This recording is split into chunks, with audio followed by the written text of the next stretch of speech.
Pixel 11 Pro ini aneh ya. Secara hardware upgrade-nya nggak banyak, tapi justru ada beberapa fitur baru yang bikin gue mikir, kok HP lain belum kepikiran bikin gini ya?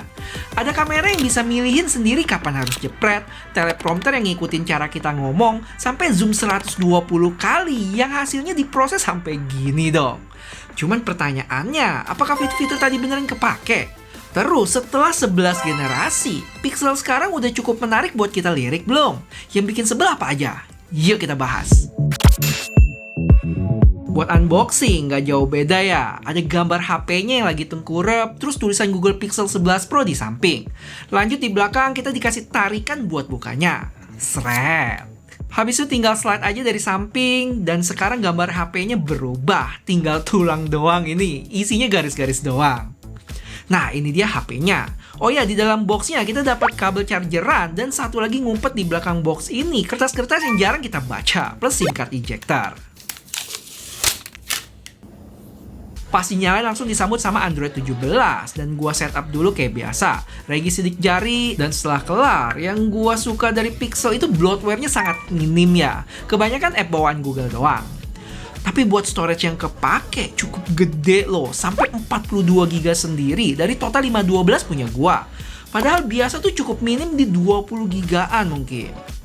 Terakhir gue juga dapat free clear hard case yang udah support MagSafe nih. Cakep juga sih, masih bisa memperlihatkan warna HP kita. Impresi gue sama HP ini cukup surprise sama warna Canyon-nya. Karena dari foto, gue kira bakal lebih ke oranye. Tapi pas dilihat langsung, lebih ke pink ini. Dan cakep juga kok. Selebihnya masih pixel banget. Punya kamera bar memanjang ke samping dengan posisi tombol yang selalu bikin gue kegocek. Karena dia power dulu, baru volume di bawah. Frame-nya pakai finishing glossy yang jujur bukan selera gua sih. Walaupun ngerti juga, glossy kayak gini bikin tampilannya berasa lebih mewah. Tapi ternyata gue baru ngeh, khusus warna obsidian alias hitam, frame-nya matte loh. Wah, kalau tahu gitu sih gue bakal beli yang hitam aja dah. Terus perubahan yang cukup kelihatan ada di kamera barnya ya. Area hitamnya sekarang dibikin bablas sampai ujung. Yang menurut gue malah kelihatan lebih clean. Temperature sensor yang sebelumnya ada di Pixel 10 Pro juga udah hilang, diganti sama satu tompel putih berkilau yang namanya highlight. Jadi doi itu bakal nyala saat kita ngobrol sama Gemini, tapi posisi HP-nya emang harus bener-bener tengkurap. Cuma sayangnya pas gue cobain masih belum jalan ya guys, padahal udah gue aktifin loh settingannya. Apakah mungkin nunggu software update selanjutnya? Selain itu, highlight juga bisa dipakai buat kasih tanda kalau ada telepon masuk, dan warnanya bisa kita atur per kontak. Jadi misalnya kalau istri telepon itu kasih warna pink, teman kasih warna biru, sedangkan selingkuhan mending jangan dikasih warna aja sih.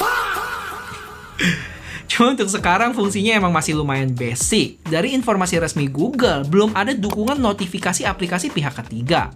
Walaupun mereka udah bilang kemampuan highlight ini bakal ditambah ke depannya, termasuk notifikasi pesan dari kontak tertentu. Jadi semoga nanti nggak cuma jadi lampu cantik doang ya dia. Dan selain highlight, tompel putih ini juga berfungsi sebagai flash ya guys. Dan ingat, ini cuma ada di seri Pixel 11 Pro doang. Pixel 11 Basic ada putih-putih juga, tapi nggak support highlight. Dan lanjut kita ke bagian depan yang bisa dibilang mirip kayak pendahulunya. Punya bezel yang normal, nggak bisa dibilang tipis juga. Cuma nilai plusnya dia simetris.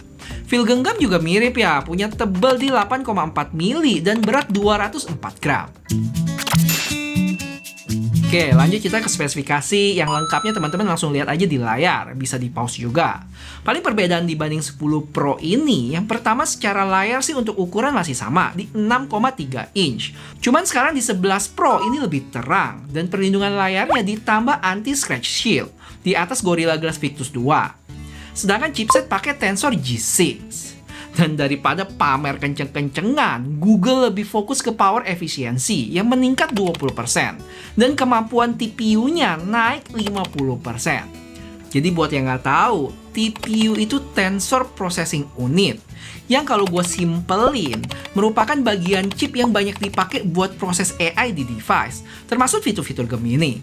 Untuk skor Antutunya sendiri, kalau gue tes dapat di 1,88 juta. Ya, emang nggak terlalu gede untuk ukuran flagship. Karena dari dulu, Google Tensor ini nggak pernah bersaing buat performa kencang. Lebih ke komputasi AI, kamera, dan image processing. Oh ya, sebenarnya secara RAM ada downgrade tuh, yang mana buat varian base storage 256 dapat di 12GB aja, sedangkan 512 dan 1 tera di 16GB. Nah, kalau baterai, entah kenapa kapasitasnya downgrade juga, turun 20 mAh. Tapi, sejalan sama power efisiensi dari Tensor G6 tadi, kalau gue cek baterai life-nya malah lebih tinggi 30+ jam, berbanding 24+ di 10 Pro. Habis itu wireless charging-nya juga lebih dicepetin lagi. Terakhir, dari sisi kamera ada dua lensa yang upgrade. Pertama, kamera utama. Walaupun secara megapiksel dan ukuran sensornya masih sama tuh, tapi Google ngeklaim kalau sensor yang dipakai di 11 Pro ini pakai sensor baru. Jadi menarik nih buat kita lihat apakah secara hasil emang ada beda. Habis itu buat upgrade yang benar-benar kelihatan ada di telefotonya yang secara sensor lebih gede dan diklaim 30% lebih bisa menangkap cahaya. Jadi secara teori, hasil low light-nya bakal lebih baik tuh. Selain itu, ada satu fitur yang tetap harus gua mention dan sebenarnya udah ada dari Pixel 10 Pro lalu, yaitu Pixel Snap. Jadi HP ini udah punya magnet bawaan dan bisa langsung nempel ke berbagai aksesoris MagSafe atau Qi2 tanpa perlu casing tambahan. Tuh, bisa langsung nempel kayak gini. Entah buat wireless charging, stand, grip, atau aksesoris MagSafe yang selama ini gua pakai. Udah sih, itu aja. Paling buat yang kepo kenapa gue sikat yang Pro doang bukan yang Pro XL. Karena selain bisa lebih berhemat, secara spek juga bedanya nggak terlalu jauh sih. Cuman di ukuran layar, baterai selisih 260 mAh, dan charging lebih cepat 15 watt. Betul guys, kalau kalian suka gue ngebahas HP unik kayak Pixel 11 Pro ini, jangan lupa kasih tahu gue dengan like video ini ya. Dan sekalian, biar modal gue beli HP ini nggak sia-sia. Thank you. Oke, lanjut kita ke fitur baru dari HP ini, yaitu Magic Capture. Ini menurut gue cocok banget buat orang yang skill fotonya ya kayak YouTuber cupu lah ya. Kadang kita tahu nih mau foto apa, tapi nggak tahu kapan timing terbaik buat jepretnya. Nah, dengan pakai Magic Capture, sekali kita aktifin, HP-nya bakal terus ngeliat momen yang ada di depan kamera. Terus AI-nya yang bakal pilih timing foto yang dianggap paling bagus. Bahkan bisa sekalian crop, unblur, dan kita tetap dapat versi videonya juga. Jadi misalnya nih, bocil lagi lari-larian, lompat, atau ekspresinya berubah terus. Daripada gua spam shutter sambil berharap ada satu yang bagus, biarin AI aja mikirin kapan harus jepret. Dan sejauh gua coba, hasilnya oke-oke juga loh, walaupun beberapa ada yang biasa aja sih. Habis itu ada kamera lux. Kalau kalian pernah pakai photographic style di iPhone, konsepnya bakal berasa familiar. Ada yang lebih natural, sampai beberapa style kayak editorial, klasik, atau velvet. Dan masing-masing masih bisa kita customize lagi. Habis itu ada Pro Zoom, yang sekarang zoom Pixel 11 Pro bisa sampai 120 kali, dibanding 100 kali di 10 Pro. Yang kiri adalah informasi gambar sebelum diproses lebih jauh, sedangkan yang kanan hasil akhirnya. Dan lanjut kita kalau ke mode portrait, sekarang udah bisa shoot 5 kali ya, yang pakai telefotonya nih. Agak aneh sih, kenapa 10 Pro lalu cuma bisa di 1 atau 2 kali aja. Dan yang terakhir, malah mungkin ini fitur kamera favorit gua sebagai content creator. Namanya Creator Suite. Sweets. Ya, itulah. Jadi di dalam kameranya sekarang ada teleprompter native. Jadi skrip bisa nongol langsung di layar kamera. Dan kerennya, bukan cuma auto scroll dengan speed yang kita tentuin ya.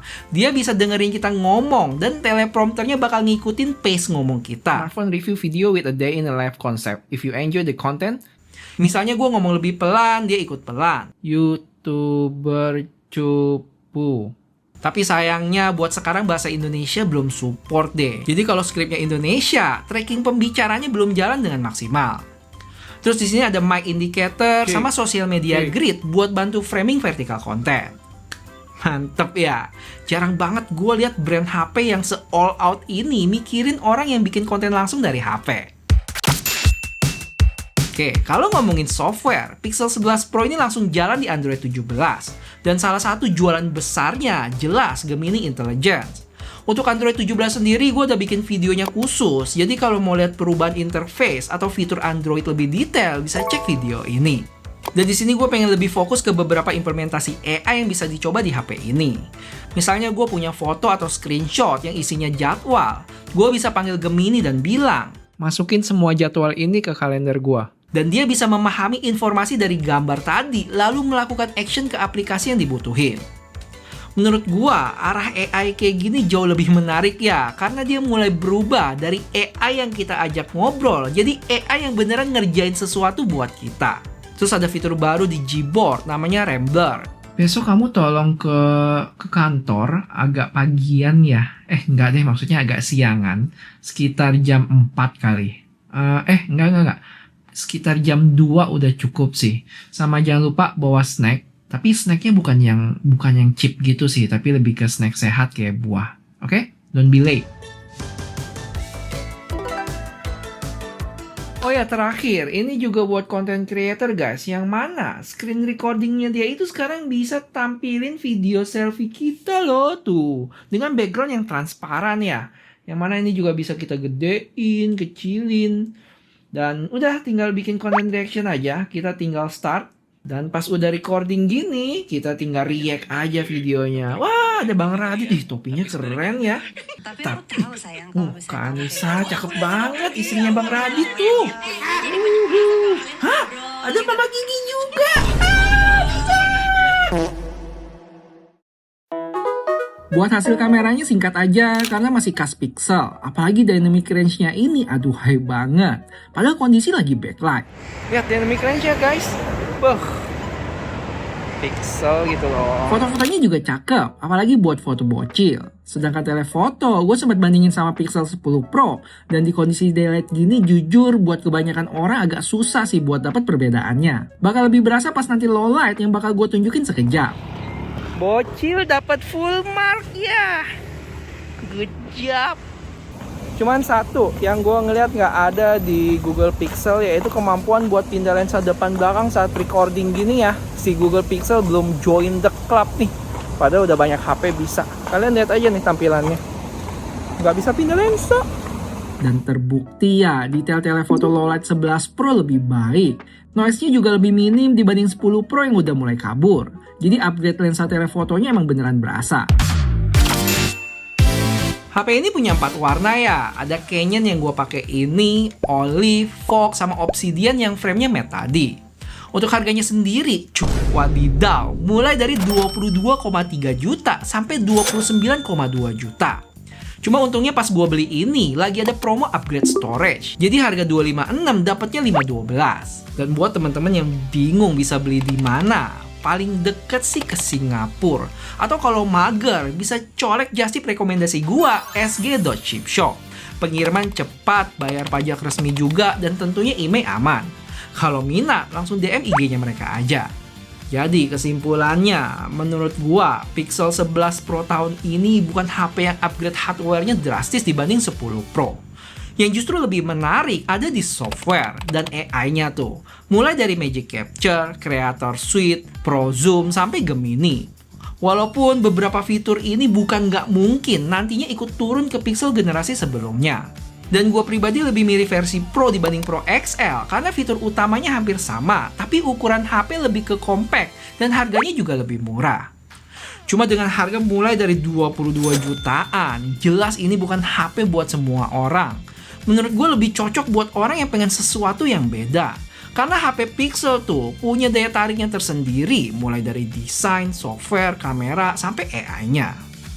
Tapi kalau kalian nyari performa atau spek paling tinggi di kelas harganya, masih banyak pilihan lain yang lebih menggoda sih.